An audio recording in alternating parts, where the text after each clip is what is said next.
Today's podcast is brought to you by Cheeky, a line of bar-quality syrups and juices for the home. If you're someone who loves craft cocktails but does not love the work, Cheeky may be for you. Check out the core 8 flavors plus the newly released limited edition espresso syrup at cheekycocktails.co and enter the code Movers and Shakers at checkout for 10% off your first order.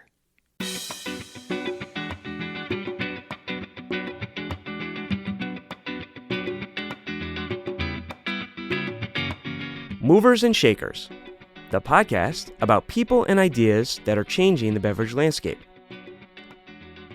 Now here's our host, April Wachtel. Hey, Movers and Shakers. It's your host, April Wachtel, and I'm so excited to share today's interview with Elayne Duff from the Beverage Brand Ambassador Academy. Elaine is a 20-year veteran of the spirits industry. She was Diageo U.S.A.'s first head mixologist and luxury spirits ambassador, has appeared on the TV show Bar Rescue numerous times as a beverage expert, and was a global manager of experiential events and education at Ab-InBev. More recently, Elaine founded Duff on the Rocks, an on- and off-trade brand strategy consultancy, launched a YouTube show celebrating the brand ambassador, and created the Beverage BA Academy, the first online training academy for brand ambassadors. In the podcast today, we discuss Elaine's extensive background in beverage, the origin stories behind Elaine's various ventures, what to expect from the Beverage BA curriculum, and so much more. Without further ado, please enjoy my interview with Elayne Duff. Elaine, thank you so much for joining me on the Movers and Shakers podcast. How are you today? I'm fantastic. I'm really excited to be here. It's great to see you again. We don't get to see each other enough, 2 women entrepreneurs out there in the world, and we're just too busy to be social. Exactly. But I'm so excited to have this opportunity, and happy Friday, I should say also. We're going to head into the weekend right now, and what a nice day to have this lovely chat. Yeah, absolutely. Awesome. So you founded an organization called the Beverage Brand Ambassadors Academy. You have a podcast celebrating the brand ambassador, and I wanted to hear more about that in our conversation today. But first, let's delve into some of your background, why you founded the organization, and so forth. Sounds good. Yeah. All right. So if you want to just go dive right in. All right. So my background, I've been in this industry for over 20 years. I have a very strange career path in the fact that I started off in events. So I always worked for an agency, U.S. Concepts, working directly with Diageo brands. In the beginning, I've been in this industry so long that it was Shefflin and Somerset. So that was Moet and Hennessy and Diageo luxury, always on luxury brands. Because before that, I worked in fashion. So they just felt like you must know luxury because you came from fashion. So, so I started off doing events, running all the promotional models. And then I moved into doing luxury events for some of the bigger brands across the country, to actually founding the first brand ambassador program they ever had, which was literally started off with just Ciroc and Tanqueray 10. And then eventually into Don Julio when they brought that on, because back then nobody knew those brands. They were very tiny. They were just starting out, and we created a brand ambassador program. And it was 2003, 2004. People didn't know 2004. People didn't know what brand. It wasn't really an official job yet. I mean, there was a few out there in the world, like Simon Ford, and my husband I know did it for a long time, and Angus Woodchester. But anyway, so we created this program. No idea what budgets to give them, how to train them, any of that stuff. But it seemed to evolve. We learned along the way. And I had the pleasure back then of also working on the marketing side. So not only just running the program, and I have a feeling this is how a lot of advocacy directors work. It's like they have 2 jobs. They're running a program, and then they have another job working with the brands. So I launched Ciroc around the country. I launched Tanqueray 10, Don Julio. So I also worked on the team that created the trade activations for them. Created the consumer activations, created the marketing strategy that we would then present to Diageo of how we're going to activate in the marketplace. So I really loved that role. But eventually I actually we brought in Steve Olson and Andy, and oh my God, I just forgot Andy's last name. Seymour. Seymour, thank you. I was supposed to say Andy Gaunt, which is my friend from Australia. Andy Seymour, because we wanted somebody to teach us about drinks and cocktails. And he was working, Steve Olson had helped create Tanqueray 10.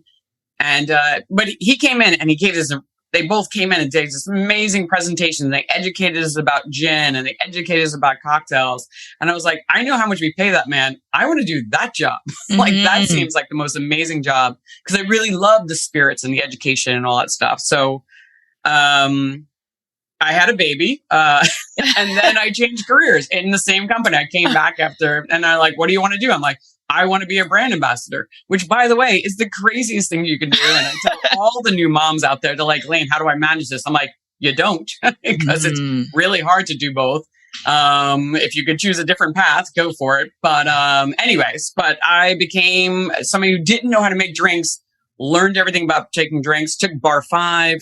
I was very lucky to have people in New York City like Jim Meehan and Dale DeGroff who just taught me so many things. Yeah. And I eventually became the head mixologist for Diageo. They didn't know what that was. They didn't know what a mixologist was. So this is how old I am. Technology was still new, and Diageo was like, what is that? And why do we need one? So I took on that role and I dove in everything I could learn about drinks and spirits and cocktails. And I spent many years educating distributors, educating bars. I got to do bar rescue for a couple of seasons. And I'll be honest with you, that one of the things that people used to make fun of me back then, but it actually helped my career a lot because it gave the distributors a way to describe me. Like, this is our mixologist. Oh, totally. Expert on bar rescue. That changed everything. Everybody was like, oh, whatever she says must be true. Like, we must, listen. So it was incredible. But I did that for 10 years and I loved it. It was an incredible job. I got to travel around the country and, doing things like Tales of the Cocktail and all those other festivals. And then I got bored. It was the first time in my career I had no place to go. I was like, all right, I've been doing this for a while. And I've always made my own jobs and all my own careers. So Anheuser-Busch came a knocking. And that's when I recommended Miss April over here to come in and take. I was like, you should take April. I'm going to switch roles. So, I will be eternally grateful, by the way. Which I realize now, I'm like, that was silly. They didn't even have to miss me. Oh, no, that's not true. I'm glad I did because you did such a great job. And then I went to Anheuser-Busch, and at Anheuser-Busch, it was such an incredible position. They brought me on to be a global manager, which I was like, okay, I've just been making drinks for 10 years. Like, I don't really know how to do any of the things you're talking about, but they had faith and they were like, nope, you'll figure it out. And I did. I started off my first year traveling the world. We went to Brazil, we went to Argentina, Colombia, Shanghai, and just developing programs and education for them within like their trade shows, developing systems of how to sell in fine dining, like all the combination of all my background kind of into one.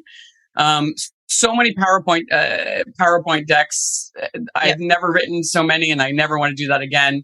And then my second year, we opened up bars, right? All around the world. I went into a division that literally was opening up bars around the world because in other countries, you could be a brand and own a bar. Yeah. So we basically, the division I worked in, we worked at all these countries, worked in across 4 continents. We helped them open up the bar, create their systems and ways of working opening bar. By the way, nobody in my team actually had ever worked in a bar. Oh, God. And on their side, too, in any of the countries, these were all marketing people opening up bars. They did hire consultants that did work in the industry, which was good. Yeah. So I was the closest thing they had. And I've never really worked in a bar either. Sure. Right? I was a mixologist, but I'd never worked in a bar. Anyway, so I created the education program. My job was to create up a lot of different ways of working for them, but also to create their very first online training program.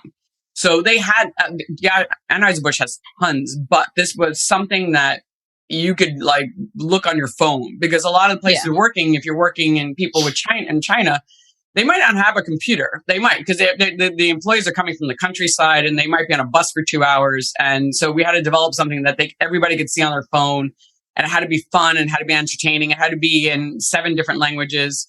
And that was my last project that I actually finished before I left there, was creating a way so they learned beer service and about beer. And it was an education program set up for over 1,500. There's probably even more than that, 2,000 employees around the world. So it was an incredible system, but I was working 90-hour weeks. Yeah. So I had to go. Yeah. I have a question before we segue to the next thing. You've obviously spent so much time teaching about cocktails. Mm-hmm. How different was it to switch into educating about beer? Because the beer consumer, the person who supports beer in the trade is going to be very different. It wasn't that hard. I mean, once you understand the foundations of fermentation and distillation, so, it's just learning how beer was made. It was kind of exciting because it was learning about an entire new category that I didn't really know a lot about. It was more, the major difference was the type of customer that you are speaking to and the beer. And it's very different in other parts of the world than it is in America. For example, if you go to the world, I think it's called the greatest world beer show, whatever it is. It happens in Colorado every year. It's massive. You go there and people are wearing costumes like Where's Waldo, and it's very weird, and I was like, what is going on? And pretzels like around their neck on a string. And I was like, I don't understand this world. But when you go to Brazil or Colombia, they don't do those things. You go to a beer show, everybody's dressed normal. They buy their beers, you get tickets, you actually have to pay for things, and you buy them, and they want to know. They are very interested in learning. So I took over creating intimate experience like we do in the spirits industry, where we actually created little schools, like beer schools. So people would come to the Goose Island booth, they would sign up, and then they get taken around to a private little space where they could learn about beer. Nobody else was doing that. It was very revolutionary for them. Because most people just like, here's my beer, this is what it is, what's going on. And to teach about the category, not just your own brand, was not something the beer industry was doing. So that was something that I thought I brought to the table that we were doing differently and they really were receptive. Anywhere we went in the world, they really enjoyed somebody taking that time. So yeah, Europe and around the world, how the beer industry is compared to the American beer industry, very, very different. Yeah. But part two, just to add one thing, it's also different in our world. In the cocktail industry, we go to bars to see bartenders, right? We go to the bar, we see the owners. When you go to a beer bar, you go there to check out their world, like the range of beers. And maybe there's one guy behind the bar who's like the beer nerd you want to talk to. But I found that was not a thing in their industry. Yeah. Yeah. That was interesting. That was one of the things that I was wondering. And then also, so actually with Diageo, I had done a beer cocktail class for the Guinness team. And I would say that I have never seen people who were less interested. Yeah. They could care less about going out. I mean, at all. I would be in a different country. I'm in Mexico City. I'm like, okay. And thankfully I knew a few people from the industry. And every country I went to, I'd be like, okay, so who's taking me out? I'm here. I want to see the marketplace. And they're like, what? I'm like, yeah, I flew 12 hours to come here. And the right thing to do would be a host to then take me out to some of the key beer bars so I can understand your marketplace a little better. And it was such a foreign concept to them. They're like, I don't understand. Why? We work until 8, we go home to our families, and that's what we do. I'm like, no. Yeah. So I started taking them out. I'm like, here's some places. And I would go out to the cocktail industry and I'd be like, hey, where should we go? And they'd be like, why do you know these people? I'm like, I don't, but this is how our industry works. Yeah. They know they're there, so they host you because that's the polite thing to do. Right. I was like, if you came to America, I would take you out. It was just bizarre. It was very interesting to me. Wow. So, all right. So back on track, 90-hour weeks. And then. Oh, yeah. So basically, I decided, after working with the 2 largest drinks companies in the world, I was like, all right, if I can do that, I can create my own company. So I created Duff on the Rocks, kind of as an entrepreneur. I was like, oh, I'll do consult. Because what I learned at Anheuser-Busch was it was all strategy. It was all consulting, strategy, developing plans, long-term strategy, playbooks, and all this stuff. Very boring. But that's what I did. I'm like, I'm good at this now. I know how to do strategy. So I'm going to work with brands out there. The problem is when you switch things, nobody knew. They only knew me as Cocktail-Elayne. So when you switch into doing something new that nobody knew you were doing, because I wasn't putting that out there in the world, like, this is what I'm doing now, because it's not really sexy to talk about on Instagram. It was hard to pick up clients, to get them to take that part of what I was doing seriously. So I did lots of different things. I'm pretty scrappy. I was still doing video work and cocktail work and all this kind of stuff and a few consulting gigs. But I knew brand ambassadors. I had started doing brand ambassador work as somebody who was consulting with Jonathan Pogash. Because I realized, I'm like, you're already doing this. Do you need help with this? And he's like, yeah. So he brought me on as a consultant and we started building the business, the Cocktail Guru brand ambassador agency, which was great. It was a lot of work, but we worked with a lot of different clients and we had a decent little part-time brand ambassador thing. But I knew I wanted to create something that was my own. Yeah. And I knew that I wanted to create my ultimate dream is to make money while I sleep. Because that's how they say what successful people do. They make a product out in the world like your own and people buy it. You don't have to actually physically be there. They just buy it, right? So you're making money while you sleep. So I said, well, I don't want to create a liquor brand. You know too much. Yeah, I just didn't. I see the other side of it. I'm like, no. I'm like, that's just not my wheelhouse. But I always enjoyed education. It's something I've been doing so long. And I had so many conversations when I was with Cocktail Guru, with all these part-time brand ambassadors, just seeing their struggle and just realizing, oh my God, these poor people are so stressed out. Because they don't know how to do the job. They don't know how to manage. Nobody's teaching them or training them. Yeah. I mean, we did our best to train them, but this was a part-time gig for me as well. And I said, that's my product. I'm going to create an educational product that people can do at their own pace and their own time. So before the pandemic actually happened is when I started, doing what entrepreneurs do, which I had an idea. So I fleshed it out and I called a few people I trusted within the industry who were senior executives. And I'm very lucky because I've been doing this so long that I know a lot of senior executives in big companies. And I said, can you check this out just to see if this is legit? Is this something that you guys, and it was the Brand Ambassador Academy. Like this is an online training program that I'm designing to become an onboarding tool for brand ambassadors at any level across the world.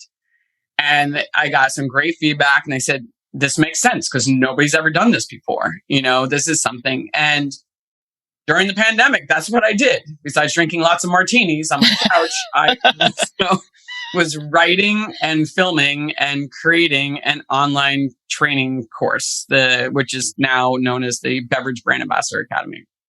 So that's it in a wheelhouse. Yeah.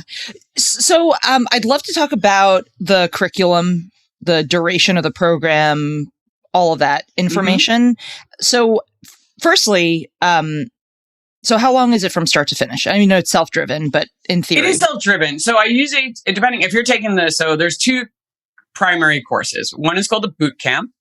And the boot camp teaches you how to schedule your time and how to hit your goals. And then it also teaches you how to sell, like how the industry works and then how to sell within the on-premise, right? Because those are two things that, especially if you're part-time, you need to know how to do very quickly. And if you just work behind a bar, you probably don't know how to do that very well. And a lot of people with part-time brands, they don't want to invest that much in training. So the boot camp it's $11.50. It's the base program. And then you can add things onto that. And then that I recommend people take because they're working 2 jobs. So I said, take 3 to 4 weeks, do 3 or 4 modules a week. And I send like a curriculum, do the homework so you can really absorb it. So if you did the whole thing start to finish, you could probably finish it in 5 hours. But if you really want to absorb it, understand the information, and I found that to be the sweet spot between 3 and 4 weeks. Mm-hmm. Where they kind of follow my guidelines, they do this like 3 modules in 1 week and then they submit a homework and then they do another 3 the following week. They submit a homework and I review all the homeworks. And I send them feedback and then we have one-on-ones. And just to back this up for 1 second, because I try to think about who our listeners are and what questions they might have. The boot camp is designed for somebody who may have been bartending for a long time, is now taking on potentially their first brand ambassador role, but it's part-time. So you're saying, when you say 2 jobs, you're saying they're both bartending. Yes. Sorry, they're working as a bartender and they're working as a brand ambassador. So, maybe they're getting paid for 20 hours a week. Yeah. And it is, so it's a part-time gig for them. They've never done it. But even if you have done it, like I've experienced this, if you've a lot of people have had like, oh, I did a brand ambassador gig here, brand ambassador gig here, but never been trained. They were just figuring it out. Yeah. I find this course very useful to them because they're like, oh, nobody ever explained that to me. I didn't understand that's actually how it works. So now I understand how the distributor works, how to then have a conversation with a buyer. Now that I'm on the other side of the bar, having that conversation where I don't have to be too salesy, but I learned how to build a relationship and I learned how to close the deal. Yes. That's a big problem for all brand ambassadors actually closing the deal. That's a big. It's a huge one. And it's mostly because people forget. They really do. They forget how to to connect their old skills to their new job. Yeah. Like you have so much talent. Like you know how to create a cocktail, right? And they're like, yeah. I'm like, so that's a useful skill because when you're talking to some bars, they don't have somebody with your talent there. This is how you can connect with them. Like you can help them do that. You also, I said, you have spirits on? Like, yes. I'm like, you could help train their staff. Like, yes. These are things, not just money that you're bringing to the table. You know how to do a cost out. I said, you know how to cost out drinks? Yep. I said, find out if they do. Maybe they don't. I said, because there's a lot of, in-betweens. I said, so take all the things that you know and use it as something that you can connect with that buyer as a useful tool, not just about money. Mm-hmm. What else can you do to help them? How else can you build that relationship and make it a win-win for both of you? And they forget that. They're like, oh, yeah. I'm like, it's because they assumed everybody knows this. I'm like, no, not everybody knows how to do this. Right. And to be honest, and then the second thing that people really have a hard time with, and I've heard this, so many brand ambassadors, and for my podcast, it's interviewing so many. I asked them like what some of the things they struggle with when they first took the job. And they're like, a schedule. They're like, I suddenly don't have a schedule anymore. I don't know when to start and when to end. Yeah. And they struggle with that. So that's what the productivity organizational thing is about, is literally teaching them how to schedule their week, how to schedule their day. And it's probably the most, the ones that people, I said, what was your favorite? And they're like, oh my God, that's helped me so much, not just in my job, but in life. Yes. So that's one. That's the boot camp, right? So then the master program is for mostly it gets bought by people who have full-time brand ambassadors because it adds on another skill. So you have productivity in organization, you have how the industry works and how to sell. And then you also have the last part is how to build your brand and how to present. So how to write a presentation, how to cater your presentation to the audience, and how to give it in such a way that you wow them, that they walk away and they're like, wow, that was incredible. Can't wait to have this person. So that's the last add-on. So for the master program, because the last homework, they have to write a presentation, actually present to me. That usually is like 5 to 6 weeks. Mm-hmm. And they have access to this program. No matter what program you take, they have access to it for 6 months. Okay. Got it. So, that's, you said 5 to 6 weeks? Mm-hmm. Okay. How much does the master program cost? So that one is $2,500. And just to be clear, the people you're selling this to, you're pitching this to brands and suppliers? Yes. Okay. Gotcha. So it's not typically the brand ambassador themselves that's paying for this? No. Basically, it's funny when you're creating it, you're like, who's going to be my audience? I'm like, and I realized quite quickly, most people don't always invest in themselves or spend that kind of money. And especially bartenders, they might not have that kind of, that kind of money. So the brands themselves, and basically I say to them, I said, listen, you've hired these people on, and we all know it takes almost a year to really understand how to be a brand ambassador. And even if you have done the job for a while, if you switch companies, there's still this moment of time you have to adjust to how they're working or new distributors and all this stuff. And I said, and what if we could cut that time in half? What if we can get them comfortable in like 2 months where they just have the foundation, they have the confidence that they're doing this job better and they're having the right conversations, and all the things they were second guessing about themselves, even if they did this job before, somebody's now confirmed that they're doing it the right way. Yeah. Totally. Because nobody ever does that. Yeah. And the one thing advocacy directors say to me, they say, Elaine, somebody said, well, I do train them on that. I said, about the distributor and stuff like that. I said, I do. I said, how? I said, I don't doubt you do. I said, but how long do you take that time to train? They're like, well, half a day. I said, exactly. I said, so in a half a day, I said, remember all the trainings you've been to? And they said, yeah. I said, how much of the information you retain? They said, yeah, good point. I said, I said, I'm here to just be a layer underneath. So you train them and then they go through the program and then it sticks because they can go back to it a few times. They can hear some of the video modules a few times. They can write and take notes. And if they have a question, they can go back to it and be like, oh, that's what that was. I said, so it kind of solidifies the information that we want everybody to know, but they get to learn it at their own pace. Sure. And they get to really absorb it. And they also have as a reference so they don't have to ask their boss. Because nobody ever does ask your boss because you don't want to look like you don't know what you're doing. Yeah. Yeah.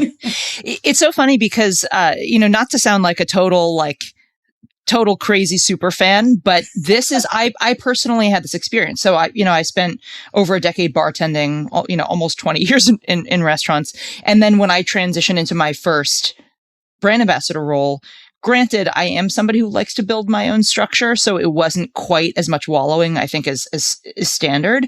But I mean, I'm just looking at the curriculum right now, like even organizational routines, writing effective corporate communication, etiquette for text and email. Like, I cannot tell you how much this drives me bonkers when you see new, either people who are still bartenders or who are just taking that first step where they're just like, they'll send a text or an email and it does not move the conversation forward. So you're trying to, let's just say you're trying to land on a day that you're going to meet and people are just like, oh, I'm free next week. End of email. And you're like, okay, what days and what times? Let's move the conversation forward. Let's land it. Let's book it. And then let's move on. And so I think, just seeing these things, this was not included in the training programs that I experienced. No, so most people don't. Yeah. And it's like you came from a world, you didn't have to write corporate emails. You didn't have to speak marketing ease. You didn't have to, the last 5 years you've been behind a bar and most of your conversations are via text. And so learning, somebody said it to me best. They said, Elaine, I didn't understand why nobody would respond to my emails. I was constantly sending emails and updates and nobody ever responded. And she said, then a boss finally took me aside and said, you got to stop. You just have to stop sending. Your emails are like books. Yeah. They're so long. I don't have time to read that. It's just too much information. And that person sat them down and taught them how to structure an email. And she said it was amazing. Suddenly people are responding. I'm getting, quick things and people are actually reading them. I said, so it literally, that clicked and I was like, oh, we have to include this. Because why wouldn't? Nobody's going to take as an advocacy director, I'm not going to take the time to teach you how to write an email. Yeah. I don't have that kind of time to teach you that stuff. You should know how to do that. But most people don't because they didn't work in that world. So it was kind of finding little things that I knew, unless you came from the corporate world like I did, why would you know that? Yeah. It's just not how your brain works. Or you just never had to do that before. Yeah. So it's also in the work that I did at Diageo after you had moved on to Ab-InBev, it was interesting too, because when you're looking at all of the people who are coming in as new trade advocacy soft sales people, it's one of two backgrounds. It's either bartenders who are then going to learn all this skill set, or it's people who have like a marketing or sales background who then need to learn all of the cocktail and spirits education and production processes. So I love that you have the full breadth in your curriculum here. I think it's amazing. Yeah, I mean, people, it's funny. Like I had the production because I was like, I took the WSET and level 3, and I was like, I actually have it all written, put in there like a spirits production course. And so it's sitting there. It's just not in the main one because I find most people are fine. And it's just one more layer. And it's something that will come back again for people who are coming out of the marketing. But everybody has told me this, but there is the cocktail portion in there and how to do that. And there's a download that people walk away with. The feedback I get all the time is like, Elaine, everybody took something away.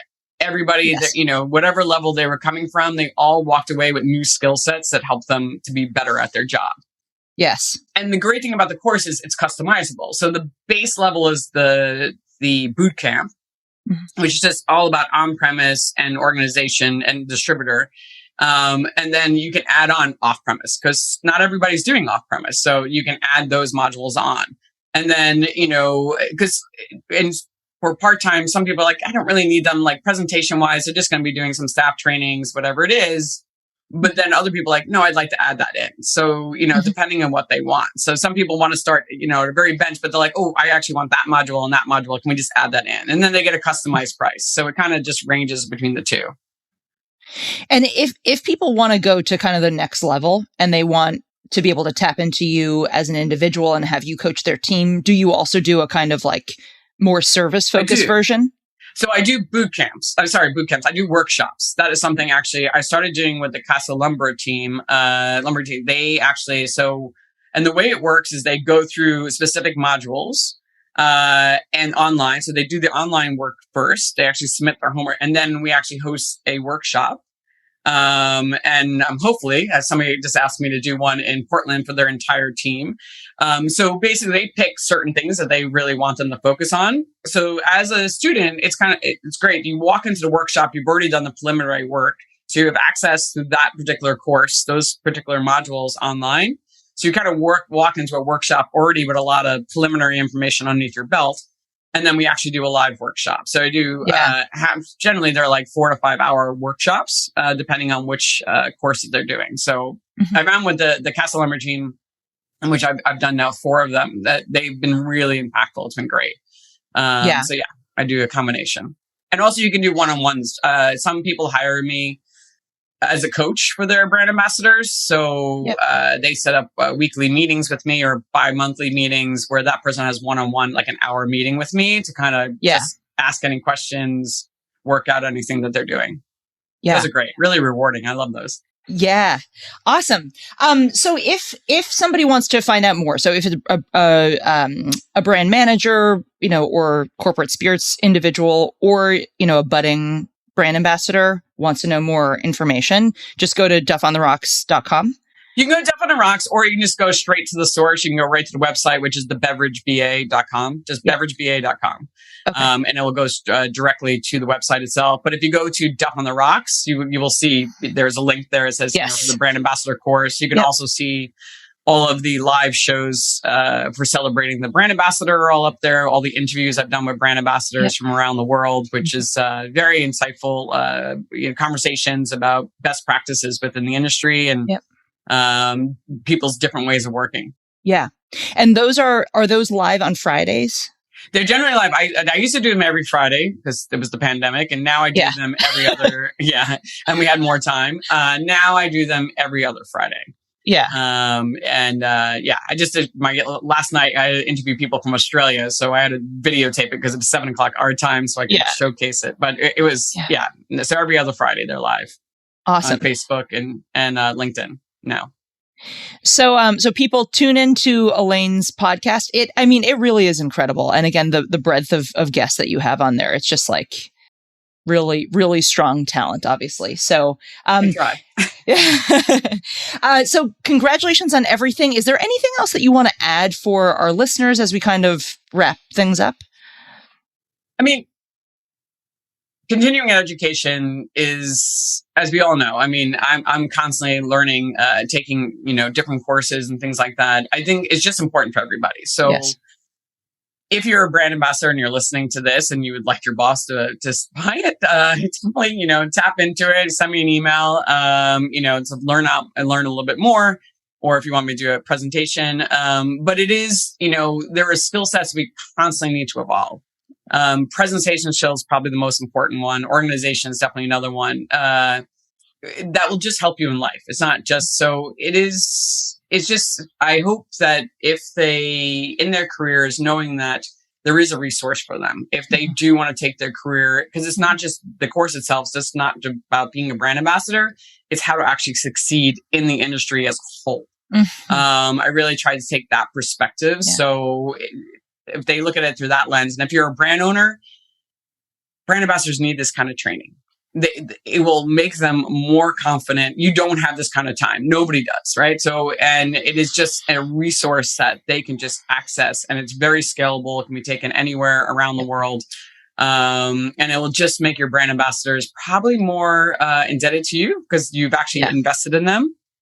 And on that note, because people do feel worried about taking a chance, about spending this kind of money, I give a 6-month guarantee. So if your brand ambassador leaves after taking the course within 6 months, you have a spot still open. That's for awesome. another person to take the course. Yeah. So just that's my last thing I wanted to add. Yeah. Elaine, thank you so much for coming on the podcast, and congratulations on all your success. Seeing this, transition and evolve over the past years has been amazing. So I wish you the very best. You as well. Thank you so much. And one of these days we will get that drink. Yes. We're both in New York. We got to make it happen. We got to make it happen. All right. Thanks again for having me on. This is really a pleasure. Thank you so much. Right. Cheers. Thank you for listening to Movers and Shakers. Follow us on all social media at Movers S Shakers.